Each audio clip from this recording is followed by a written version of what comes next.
Hello, Humans of Dublin. Some of you are sitting there saying, I'm not from Dublin, right?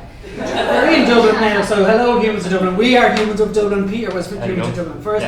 Yeah. Peter's going to kick it off and introduce himself in a second, but before we do that, we just want to do one quick thing. One of our big things in Humans of Dublin is we really love people. We love humans, all humans, no matter where they're from. But there is one special group of humans that deserves our kind of out loud, special, right now support in Ireland. And so we just want to do one quick thing before we kick it off and Peter tells you who he is and what Humans of Dublin is. Okay, one second.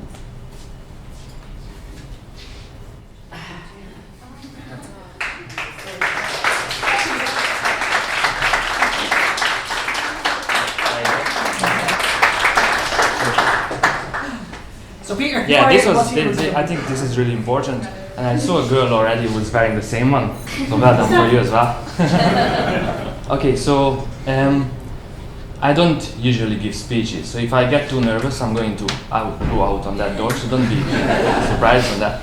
My name is Peter, I'm running Humans of Dublin Facebook page. If you don't know what is Humans of Dublin, is basically a collection of portraits and short quotes from random people on the streets of Dublin. I'm doing it 2 years now.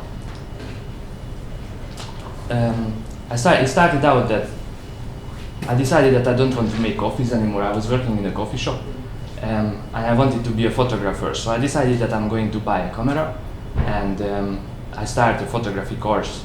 And before I started the course, I started to work on small projects, so I didn't want to go there empty-handed.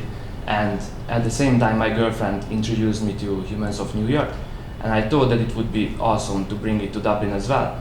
But I didn't have any intention that I'm going to make it big. It was just a project that I'm going to start working before I start the photography course. I kind of instantly fell in love with it, and since then I have 120,000 followers, and the weekly reach of the page is 350,000. So it's pretty big now, and I just enjoy it so much to open up little windows of people, lives, every day. To give it to you now. So yeah, as you probably know, Peter's brand and Humans of Dublin has gone from strength to strength. Where I came along was we built a little extension onto that house. And at the end of last year, I came across Peter through my day job. I'm a learning and development consultant, and I was at a corporate gig, and Peter was the photographer. And at the break, because he's a friendly guy and I'm a friendly guy, we started shooting the breeze and we learned what he did. And what we decided to do in the company I work for was I followed him around for a half a day. He knew I wasn't like hiding in the bushes. He chose to have me follow him around for a half a day, and we videoed him and I interviewed him at the end of that. We put that out to our clients and we got great feedback. But another great thing happened was that myself and Peter really hit it off, and he enjoyed being interviewed, and afterwards he said, God, that was really good. I really enjoyed being asked questions that made me think about who I am and where I'm from and so. And so a couple of months later then, when all that was said and done, I had a brainwave in the shower one morning, as you do, and I said, listen Peter, you should really do a podcast and I should do it for you. And he said yes. He's a great man for saying yes. So that was February that we launched that. We're 22 episodes in. Small but growing is how I would describe the podcast. We've had over 3,000 people listen to it in dozens of countries, hundreds of cities all over the world. Some have listened to just one episode, some have listened to all episodes. My lovely sister is here, and I know she's a super fan as well. So thanks, Sarah. So that's the podcast, and really what I say at the start of every episode is the aim of the podcast is really to find some of the people who've been featured on the page who have more to tell. We get a snippet on the page, and sometimes you're just left saying, God, I wish I could sit down with that person. Well, I get it. That's a real privilege. And so that's it for that. Let's get to the theme, okay? We were told that the theme for this month was magic. And I think as adults, when we hear magic, there's two types of magic, I think. And as adults, we go straight to the sort of the grown-up, cynical version of magic, where we think it's pretend, and it's just for entertainment, and it's illusion, and it's sleight of hand, and it's Paul Daniels stuff, and it's not real. But that's kind of still okay, because it's entertainment, isn't it?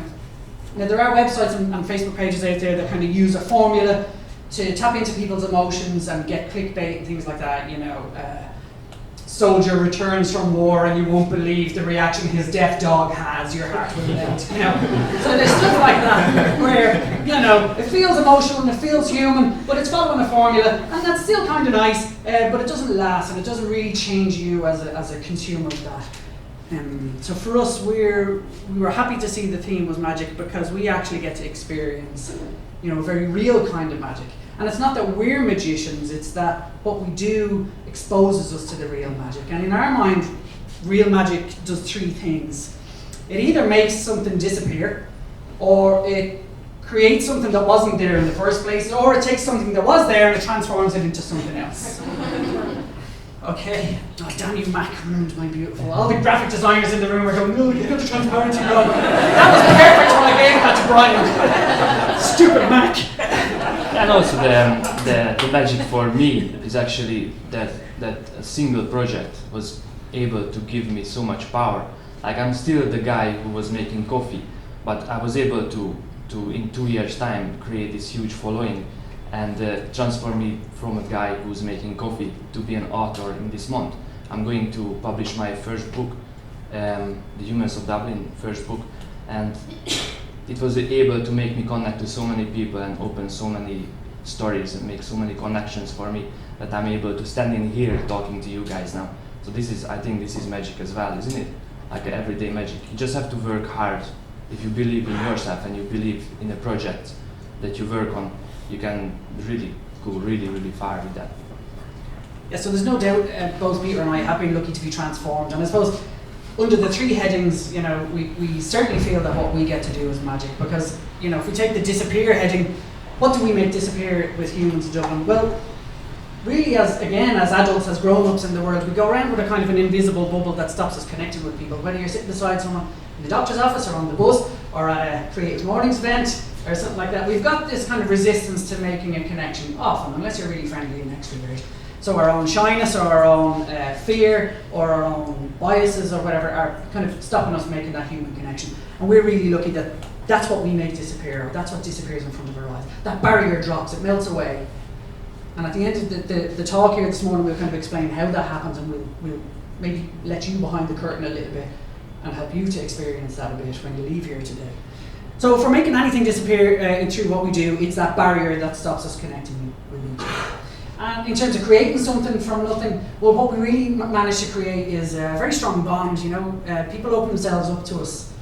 And when I came across Peter first, you know, one of the things that I said was, God, people just open up and tell them their whole life story. How the hell does that happen? And it's because what gets created is, you know, a very close bond where people actually open up and we trust each other and we go on a bit of a journey to somewhere new together.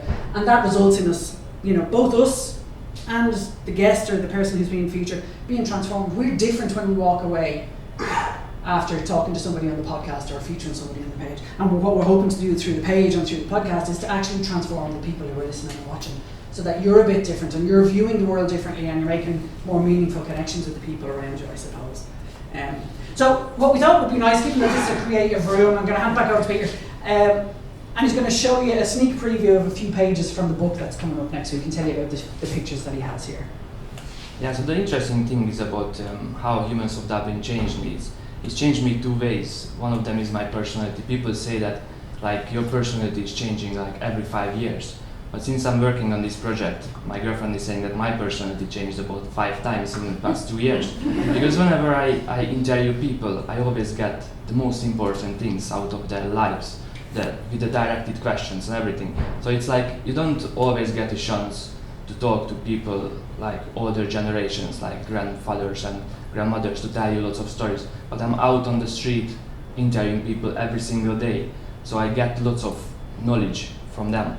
And another thing is that to be able to create a story wherever I am, if you pick a person out from the crowd and send me there, it's about 80% that I'm going to come back from that person with a story in my hand. But this is a huge power, like to be able to create stories and listen to stories and engage with people. Another thing that I said, that 2 years ago I was making coffee, and about a few months ago I was able to partner up with the Childhood Cancer Foundation, Google, Simon Community, News Talk, with with the Humans of the Election project, where we were highlighting real issues, human issues before the election. And there was another project that is really close to me. Is a girl called Denise. She had Lyme disease, and I was able to raise 14,000 euros in 48 hours with the page. The page is not me, it's the people who come there and call and actually connect with the actual person who is featured on the page. So from making coffee to be able to raise 14,000 euro for a good cause in 48 hours, it's given me lots of power. And yeah, so all the stories that is coming up in here is actually from the book that will be available from the 28th of October. I really hope that you're going to enjoy it. At a beer festival, I got too drunk and I got in a fight with someone. While we were fighting, I lost my shoe, and she was the one who gave it back to me. This is how we met 4 years ago. I was trying to choose the ones that are easy to read, and If you can't see it from the back, the first line, and there's probably the only line you need from this picture, really is, I met him in a sex shop. so the way of creating the stories, I have the technique. People usually ask me that, how do I approach people and what is my technique to create the stories? And it's actually very simple. In the beginning I was telling the story that what is the project about and who I am and which school I'm going to, and people tend to say no if you explain too much. So my first sentence is that, hi, I'm working on a photography project. I collect portraits of random people on the streets. Would you mind if I take your portrait? And that's it. I don't introduce myself. I don't tell anything about the project. And then they usually say yes, it's just a picture, he's a student. Yeah, doesn't even speak properly English. So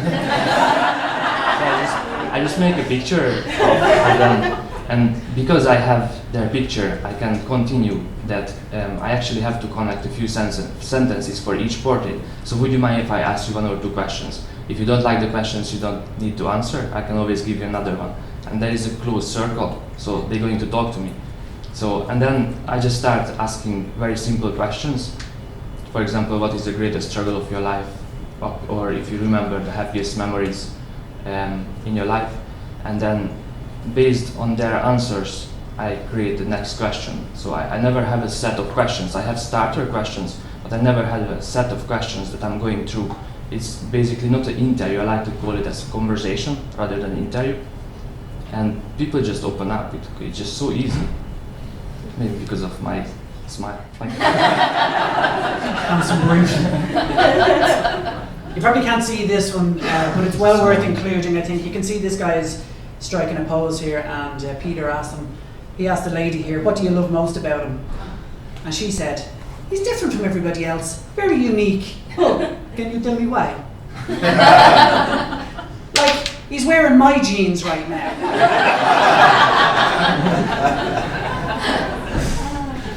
Can you tell us about this one before we finish listening? Yeah. No, it's just there. I just saw them, and I just asked them if I can take their portrait.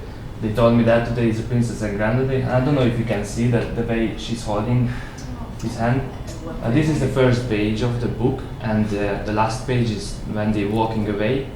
Is the last page of the book. It's just so grandpa-looking grandpa, isn't it? Beautiful, very nice. Oh, you can't really see it in here, but she was like full with chocolate. It's a real princess and granddaughter. There's no rules on princess and granddaughter. It's not the only one that made me cry. So that's a tiny snippet. You're the first people, by the way, outside of me in a coffee shop yesterday when we were looking at this, like putting the slides together, you're the first people to see a preview of the book, so that's something special hopefully for you.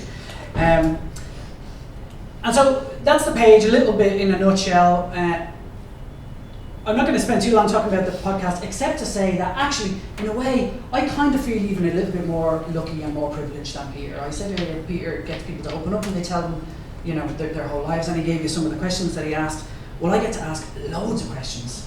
And I jokingly say that, you know, Peter is the talented snapper and I'm the incessant yapper. so we're both in the right kind of part of this job. Like, and all I'll say about the kind of the backlog is I turned 40 this year, and I kind of was determined to do something a little bit creative and something that would last and make a bit of a difference in the world, hopefully. And if I was to be abducted by aliens tomorrow, I'd like to think that if my kids tuned into this as a backlog or an archive. It'd tell them everything that they need to know in terms of being a decent person and learning about, you know, wisdom and insights from the amazing people that we've got to meet. So hopefully you tune into it if you haven't so far. So we're going to wrap up the speech, okay? And we don't want to finish, you know, you want to finish on a high foot like this, don't you? You know, we don't want to finish with a boring page that says, here's how to contact us. So we're going to do the second last slide as a boring slide of how to contact us. Okay. So find us, connect with us, please do. We wanted to finish on a high, and the theme for this month was Magic, and Creative Mornings put out a brilliant quote from Roald Dahl. Of course, it was Roald Dahl a short while ago. And the quote that they chose was from a book called Min Pins, and it says, if you can't read this far, watch with glittering eyes the whole world around you, because the greatest secrets are always hidden in the most unlikely places. Those who don't believe in magic will never find it. And if there's anything that sets Peter apart, and me, you know, in a small way, it's not that we're magical or he's magical, it's that we open our eyes to the magic. So what we want to do is set you a little bit of a challenge today. When you're walking out of here and you reach the fresh air and the sunlight, what we'll say is, for the first 5 minutes, don't fall into the habit of reaching for your phone and checking to see, you know, who thinks I'm also on Twitter or whatever. Maybe try and do what Peter does. And on a busy street, there's going to be loads of people going to work. What we want you to do is maybe be open to the magic. And rather than looking for a quicker route to where you're going and looking for the spaces between the people, try looking for the people between the spaces. That's what we'll ask you to do. And instead of looking for a faster route, look for a better connection. That's it from us. Nice.